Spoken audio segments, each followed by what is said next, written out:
série de Fourier, on est parti. Donc on se prend une petite fonction f qui est 2pi périodique telle que f de x est égal à pi moins valeur absolue de x si x appartient à moins pi.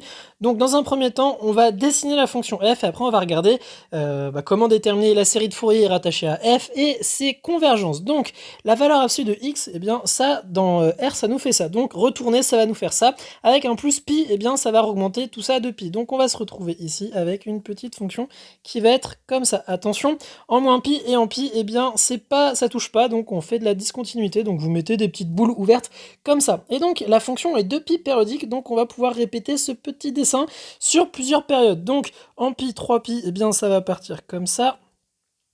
Voilà, et donc ici encore de la discontinuité, et puis ici ça va nous faire ça, et puis ça. Donc en fait f, elle ressemble exactement à ça. Donc voilà, ici f elle n'est pas forcément continue, mais on va avoir quand même que f va être égal, eh bien ici à f tilde, voilà. Donc on va pas détailler plus que ça, on pourra y revenir après avec les théorèmes, etc. Parce que cet exercice est très sympa, on va voir une petite explication vraiment chouette. Ensuite on va voir que f est pair, parce qu'ici il y a bien un axe de symétrie par rapport à l'axe des ordonnées. Et donc c'est super, on va pouvoir passer à la suite ici, f n'est pas continu. Donc déterminer la série de Fourier f, on va pouvoir y aller. Donc comme on a dit que f eh bien, était pair, tout de suite ça nous donne que hop, f pair, ça implique que eh bien, pour tout cas positif, donc plus grand que 1, on va voir que bk de f, ce truc là, va être égal à 0. Donc ça c'est chouette. Maintenant, on va déterminer eh bien, la valeur de A0 de f. Donc A0 de f, lui, il vaut 1 sur 2pi, l'intégrale de moins pi à pi de f de t dt. Donc ça, on va pouvoir, eh bien, on va surtout regarder en fait 2pi à 0 de f, comme ça on s'embête pas avec l'addition par 2pi. Donc, on a dit que là, ici, notre fonction, elle était paire. Donc, on va pouvoir dire que c'est 2 fois l'intégrale sur 0 à pi de f de t dt. Voilà, si ça, vous ne savez pas trop pourquoi, je vous invite à aller regarder ma vidéo sur les calculs intégrales, parité et imparité. Voilà. Donc, ensuite, f de t, eh bien, on a dit que c'était pi moins valeur absolue de x. Donc, ça va nous faire 2 fois, eh bien, l'intégrale de 0 à pi de pi dt plus l'intégrale de 0 à pi de f de t dt, enfin, de valeur absolue de x, sauf qu'on est sur 0 pi. Donc, en fait, valeur absolue, ici, devient x dt, voilà. Donc ça va nous faire, eh bien, pi on l'intègre, ça va nous faire du pi t, et donc ça va nous faire du 2 facteur de pi carré, plus ici, eh bien, 1 demi de x évalué en pi. Donc ça va nous faire du 1 demi de pi au carré, voilà. Et donc ce truc-là, quand on se le redéveloppe, eh bien ça va nous faire, eh bien, pi carré, voilà. Donc en fait ici, A0 de f est égal donc à pi carré fois 1 sur 2pi, parce qu'ici il y avait une multiplication par 2pi. Donc hop, ça va nous faire eh bien, du pi sur 2. Voilà, donc ici A0 de f est égal à pi sur 2. Maintenant, on va pouvoir déterminer eh bien, AK de f. Donc on va regarder. Donc AK de f, pour rappel, ce truc-là, c'est l'intégrale de moins pi, enfin il y a 1 division par 1 sur pi, moins pi à pi des f de t cos kt dt. Voilà, donc pour pas s'embêter avec le 1 sur pi, on va le passer de l'autre côté par multiplication de pi. Voilà, donc on va se retrouver avec cette petite intégrale-là à calculer. Donc ici, on a une fonction paire fois une fonction paire. Donc ça va nous faire 2 fois l'intégrale de 0 à pi des f de t de cos kt dt. Donc ici, on peut tout de suite remplacer, on va pas s'embêter, ça va nous faire du pi moins x facteur de cosinus de kt dt. Voilà. Donc ici, on est parti pour déterminer, eh bien, dans un premier temps, l'intégrale de 0 à pi de pi cos de kt, voilà, kt dt, donc le petit pi, on va pouvoir se le sortir devant, donc là on détermine, là il y a 2 intégrales, donc on détermine la première, donc on va avoir du cosinus de kt dt, et donc le cosinus il s'intègre eh bien, en sinus, donc on va avoir donc pi fois eh bien, le sinus, avec une petite division par k ici, parce que attention ici c'est du cosinus de u, donc quand on l'intègre, il faut anticiper la sortie de k en multiplication, donc ça nous fait du sinus de kt. Voilà, parce que le sinus, quand on le dérive, le k il sort. Donc il faut anticiper. Évaluer eh bien, en pi et en 0. Donc en fait, bien, ce truc-là, ça nous fait 0. Ensuite, on va avoir l'intégrale eh bien, de moins x. Donc j'ai dit que c'était un x, mais non, ici c'est un t, pardon. Donc moins t cosinus de kt dt. Donc ce truc-là, on va pouvoir faire une petite IPP. Donc le but, c'est de déterminer l'intégrale de 0 à pi de ce truc-là. Donc on va poser eh bien, ici que u' c'est moins cosinus de kt, et v va être égal eh bien, à t. Donc ça va nous faire En U, on va avoir du moins 1 sur k sinus de kt. Et en V', on va avoir du 1. Donc en fait, cette petite intégrale, eh bien, elle est égale à moins 1 sur k sinus de kt fois t compris entre pi et 0 moins l'intégrale de uv'. Sauf qu'il y a déjà un moins, donc ça va nous faire un petit plus l'intégrale de 0 à pi de 1 sur k sinus de kt dt. Voilà. Bon bah, le truc à gauche ici, tout ça, ça fait 0 parce que vous évaluez sinus de kpi, et donc en kpi, ça nous fait soit du 0, soit du pi, soit du 0, soit du pi par 2pi périodicité. Donc le sinus, il vaut tout le temps 0, fois t qui vaut soit 0, soit pi, ça fait 0. Donc, maintenant, le sinus de kt, il va s'intégrer en moins cosinus, donc on va se retrouver ici avec donc du 1 sur k qui s'intègre, enfin le sinus va s'intégrer en moins 1 sur cosinus de kt compris entre pi et 0. Et donc, on va avoir du moins 1 sur k au carré, et le cosinus de pi, donc cosinus de kpi, moins cosinus de k fois 0, donc 1. Voilà. Et le cosinus de kpi, ce truc-là, quand k vaut 0, ça nous fait du 1, donc cosinus de 0, ça fait 1. Cosinus de pi, donc quand k vaut 1, cosinus de pi, ça nous fait du moins 1. Quand k il vaut 2, ça nous fait cosinus de 2pi, donc 1. Quand k il vaut 3, ça nous fait cosinus de 3pi, bref. Vous avez compris, ça nous fait du 1, moins 1, 1, moins 1. Donc en fait, on peut généraliser cette petite formule-là à moins 1 k au carré, avec du moins 1 à la puissance k, moins 1. Et bon, il y a des moins partout, donc on va redistribuer le petit moins qu'il y avait devant ici dans notre bazar ici. Donc ça va nous faire du 1 sur k au carré, facteur de moins 1 à la puissance k plus 1 plus 1. Voilà. Donc en fait, si on résume, donc notre petite intégrale ici, on va avoir, donc ça on va pouvoir se le descendre encore un peu, voilà, on va avoir ici, donc, après calcul, donc pi a k de f, ce truc-là va être égal, on va avoir, on a dit que pi cos de t ça faisait 0, donc on va se retrouver avec 2 fois l'intégrale qu'on a trouvée, donc 2 fois 1 sur k au carré, moins 1 à la puissance k plus 1 plus 1, voilà. Et donc on va avoir que ak de f, ce truc-là va être égal à 2 sur pi, 1 sur k au carré, moins 1 k plus 1, plus 1.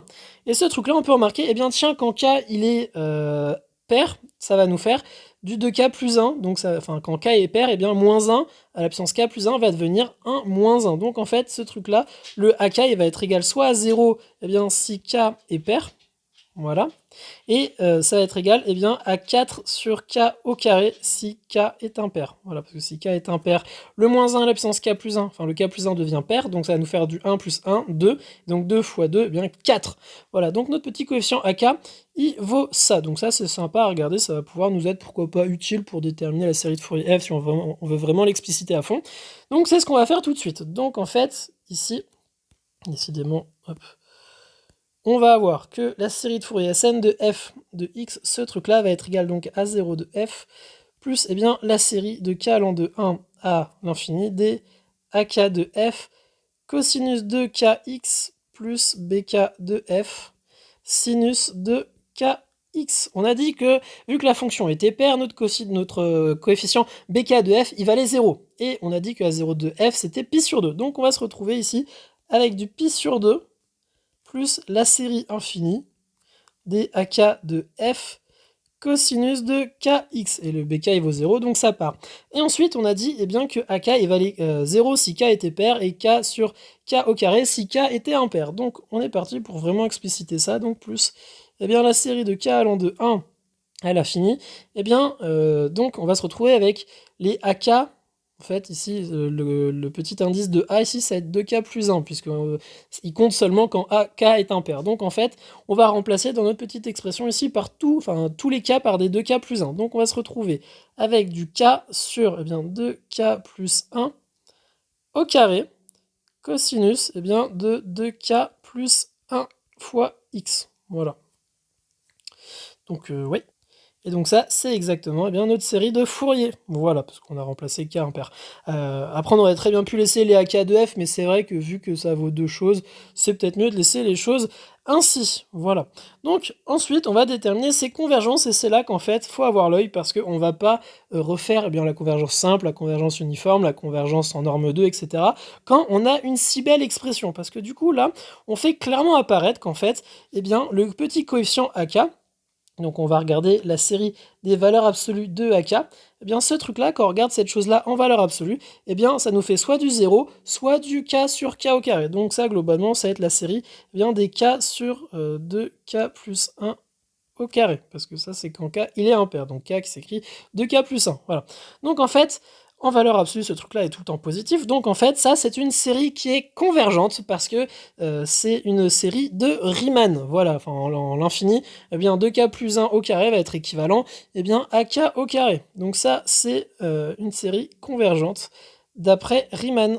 Voilà, Riemann est un mélange de petits taux, enfin de limites d'équivalent en l'infini. Voilà.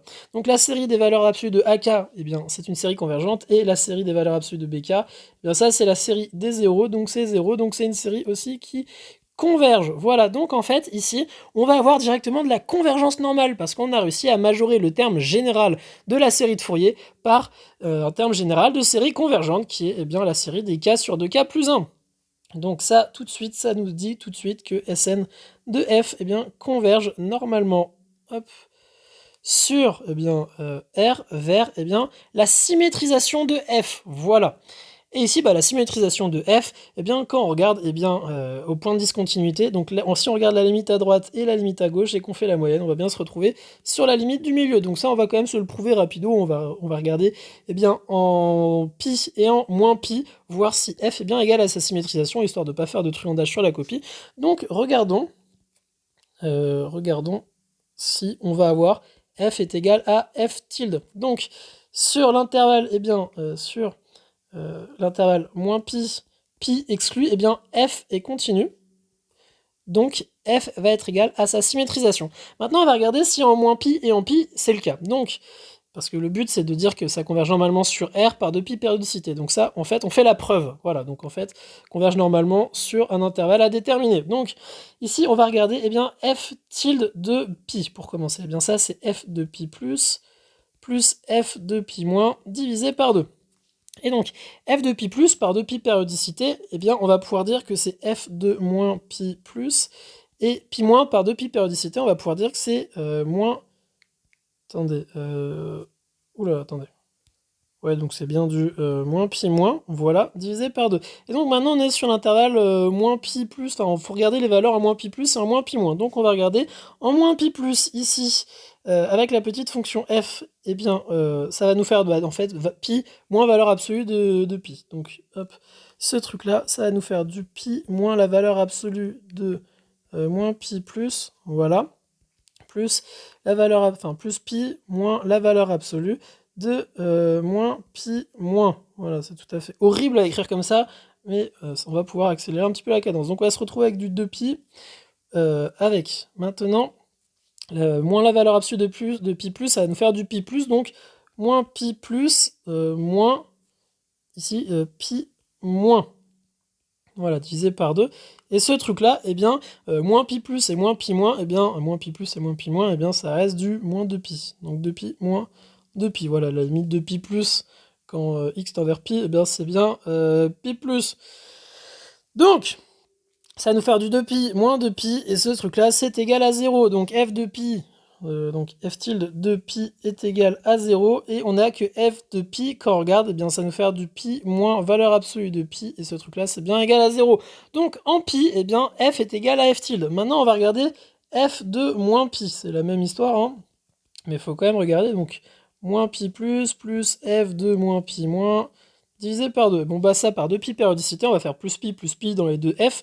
Ça, on va se retrouver avec donc du pi plus f de pi moins divisé par 2. Et donc, pi plus et pi moins, ça va nous faire du pi moins valeur absolue de pi plus, hop, plus pi moins valeur absolue de pi moins divisé par 2. Bon, ça, pi plus, ça nous fait du pi, donc pi moins pi plus pi moins pi divisé par 2. Donc c'est vraiment un calcul de teuteux, mais écoutez, c'est l'exercice. Donc on a réussi à démontrer en fait que f tilde de moins pi était égal à f de pi, parce que f de pi c'est pi moins valeur absolue de pi. Donc ce truc là, ça nous fait du 0. Donc en fait, f est égal à f tilde sur l'intervalle, moins pi pi. Voilà. Et donc, par 2pi périodicité, hop, on a que f est égal à f tilde sur R. Donc en fait, ici on a bien Sn de f qui converge hop, vers F sur R, donc qui convergent normalement, pardon. Hop, je vais totalement zapper, normalement, sur R vers F. Voilà, parce qu'on a réussi à démontrer que F est égal à F tilde, parce que du coup, la convergence normale, c'est Sn qui converge normalement vers F tilde. Et ici, comme F est égal à F tilde, bam, on a de la convergence normale. Et donc ça implique, eh bien, Sn de F converge uniformément, ça implique, donc la convergence uniforme implique deux choses, donc deux convergences qui ne sont pas en lien, mais qui découlent de la même implication. On va avoir de la convergence simple et de la convergence en norme 2. Voilà. Donc attention, la convergence uniforme implique la convergence simple et la convergence en norme 2, mais convergence simple et convergence en norme 2 n'ont rien à voir en commun. Voilà. Et donc en fait, par cette petite propriété, on en déduit que, eh bien, vu qu'on a de la convergence normale, on a de la convergence uniforme, donc on en déduit en fait ici que F, eh bien, est C1 par morceau sur R, qu'elle est C1 par morceau, enfin qu'elle est 2π, enfin elle est continue par morceau 2π périodique avec étoile, bref, tous les petits ensembles dans la fiche méthode qu'on doit démontrer, eh bien, on les a remplis, voilà. J'espère que cette vidéo vous a aidé, qu'elle vous a plu, si c'est le cas, n'hésitez pas à liker pour me le faire savoir, et on se dit à très très vite pour de prochaines vidéos. Salut tout le monde!